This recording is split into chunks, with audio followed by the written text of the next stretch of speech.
Hello, hello mga mi! Welcome na naman sa panibagong araw ng buhay ko bilang isang full-time mom! Good morning mga mi! Early wake up mga mi! Today is Sunday, February 23. So today ay magsisimba kami mga mi, kaya early ako nang gising para naman makaluto pa ako ng mga breakfast ng aking mag-aama. So, buksan muna natin mga mi ang ating bintana at ating kortina. So, para naman may hangin tayong presko na pumasok dito sa loob. So, today din ay pang-limang balik ko na, 4 or 5, pang-limang laboratory ko na today. Hopefully ay mag-negative na talaga lahat ang aking laboratory mga mi. So, umpisa na tayo mga mi mag-gayak ng ating almusal. So, magsasaing lang muna tayo para naman mabilis yung ating pagluto.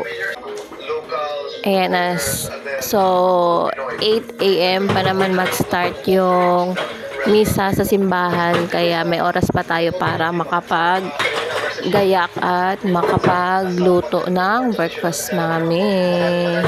So, di ko na muna ginising sila si Daddy kasi kahapon medyo masama yung pakaramdam ni Daddy at may lagnat talaga siya. Pero nagkikilos pa rin siya, para ganyan siya pag may lagnat, nagkikilos siya. Pero pag talagang hindi niya nakaya ay nakahiga lang siya.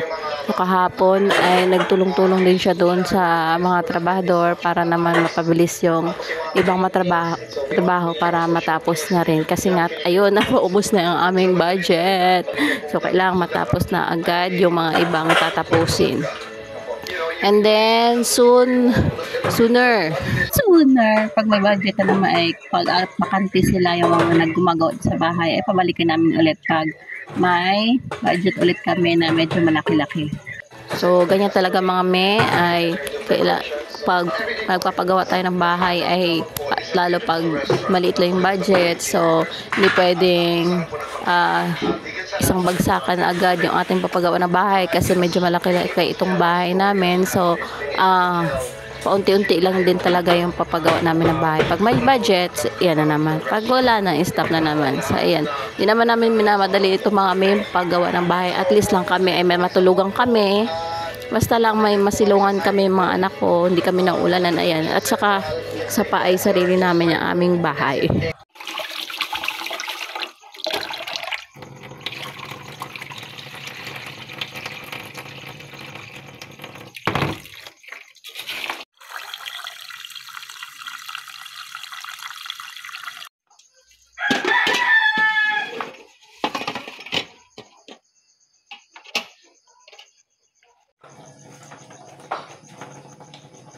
Ay, kailangan natin punasan muna ang ating mesa mga mi. Alam nyo naman, kailangan talaga dahil dito tayo kumakain at yung mga pusa dito ay pumapasok. Apak-apakan na naman nila yan.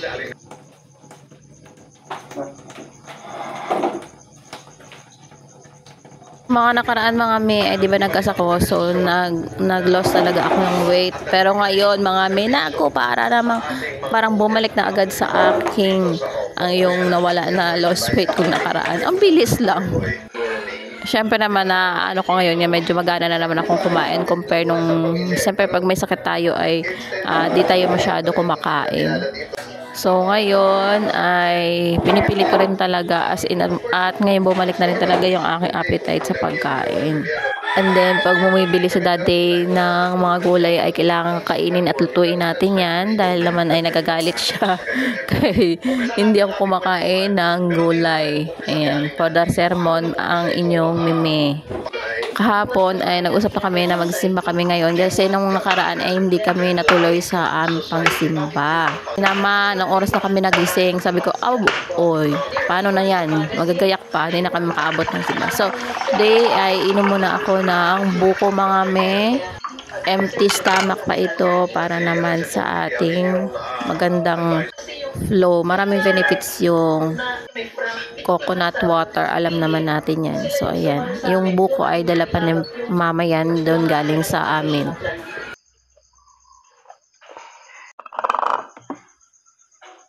Ito naman ay magluluto na tayo ng egg. Dalawang klase ng egg, mga may egg na with kamatis and sibuyas for the day, and scrambled egg lang for the kids.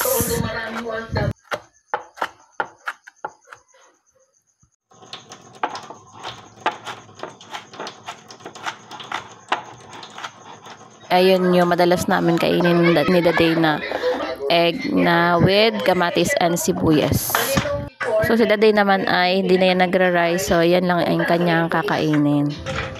So nagsaing ako for the kids at mamaya brunch na aking meal. For the lunch, isahan na lang.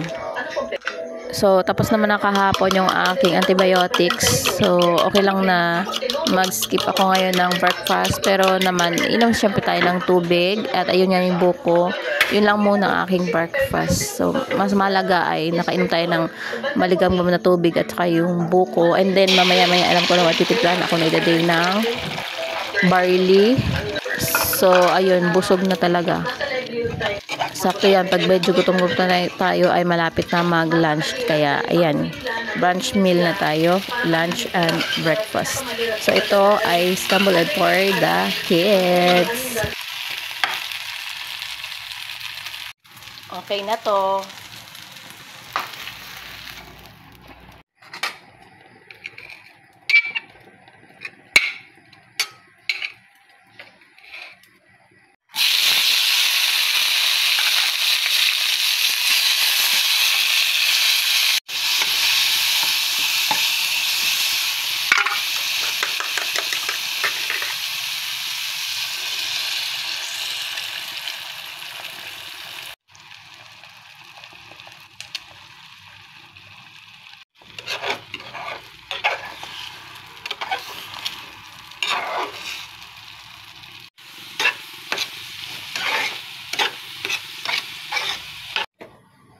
Okay na to.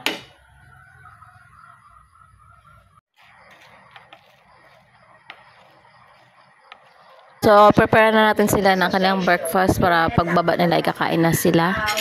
Itong kanin ni Kuya at ni Blaze at ni Ate Polly.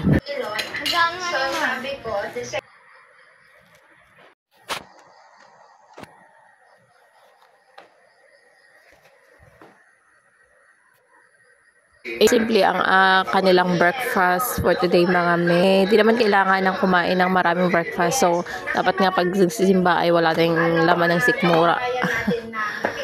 Wala, sabi ng nila. So, akyat na tayo, mga me, para naman gisingin sila. So, ora-ora muna tayo. Ayan ang aking body figure for today. Yan, tulog pa sila, mga me. Oh. Or nagising na sila.